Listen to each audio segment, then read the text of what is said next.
রাজধানীর ভাটারা থেকে একটি মোটরসাইকেল চুরির মামলার তদন্ত শুরু হয়েছিল একটি সিসিটিভি ফুটেজ ঘিরে, কিন্তু সেই তদন্তই শেষ পর্যন্ত খুলে দিয়েছে আন্তজেলা মোটরসাইকেল চোর চক্রের বিস্তৃত নেটওয়ার্ক। একের পর এক গ্রেফতার, রিমান্ডে জিজ্ঞাসাবাদ এবং বিভিন্ন জেলায় ধারাবাহিক অভিযানে পুলিশ উদ্ধার করেছে 20টি চোরাই মোটরসাইকেল। একই সঙ্গে গ্রেফতার হয়েছে চক্রের 8 সদস্য। Premium commercial space is now for rent. Featuring ample parking and excellent accessibility, this 4,200 square foot space is ready. Elevate your business and call us today.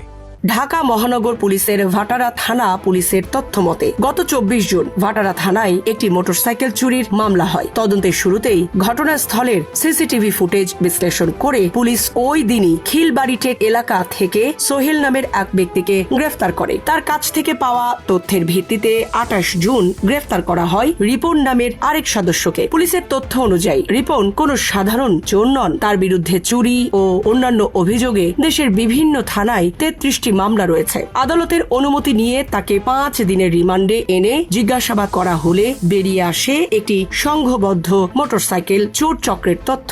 রিপনের দেওয়া তথ্যের ভিত্তিতে 1 জুলাই কুমিল্লার নাগলকোট এলাকায় অভিযান চালায় পুলিশ। সেখানে উদ্ধার করা হয় 9টি চোরাই মোটরসাইকেল। একই অভিযানে গ্রেফতার করা হয় চক্রের আরো 2 সদস্যকে।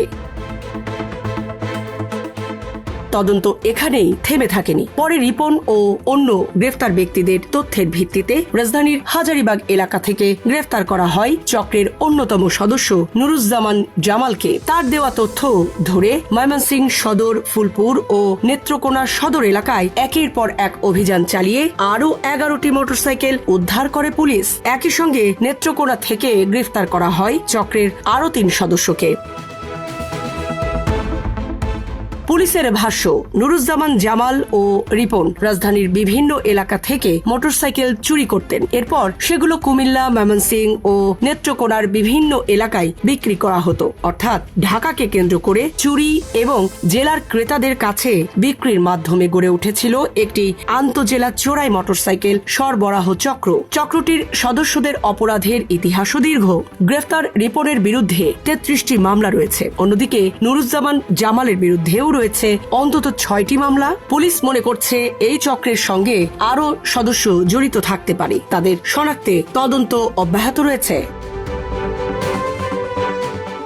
উদ্ধার হওয়া 20টি মোটরসাইকেলের মধ্যে রয়েছে 6টি বাজাজ পালসার, 3টি ডিসকভার 125 সিসি, 2টি হোন্ডা শাইন, 2টি টিভিএস মেট্রো প্লাস এবং 1টি করে Hero Glamour, Bajaj Boxer, Honda Livo 110 CC, Honda X Blade, TVS Striker, Hero Honda ও ইয়ামাহা FZS ভার্সন 3। জীবন অবাক না করলে কে করবে? 28% মিল্ক ফ্যাটের অবাক করার সাথে ফ্রেশ মিল্ক পাউডার। জীবন অবাক করুক প্রতিদিন। একটি মোটরসাইকেল চুরির মামলার সূত্র ধরে যে তদন্ত শুরু হয়েছিল তা শেষ পর্যন্ত রাজধানী কেন্দ্রিক একটি সংঘবদ্ধ আন্তজেলা মোটরসাইকেল চোর চক্রের কার্যক্রম সামনে নিয়ে এসেছে। পুলিশের ধারণা এই চক্র আরো দীর্ঘদিন ধরে একই কৌশলে মোটরসাইকেল চুরি ও বিক্রির সঙ্গে জড়িত ছিল। তদন্ত এগোলে চক্রটির কার্যক্রম সম্পর্কে আরো তথ্য সামনে আসতে পারে।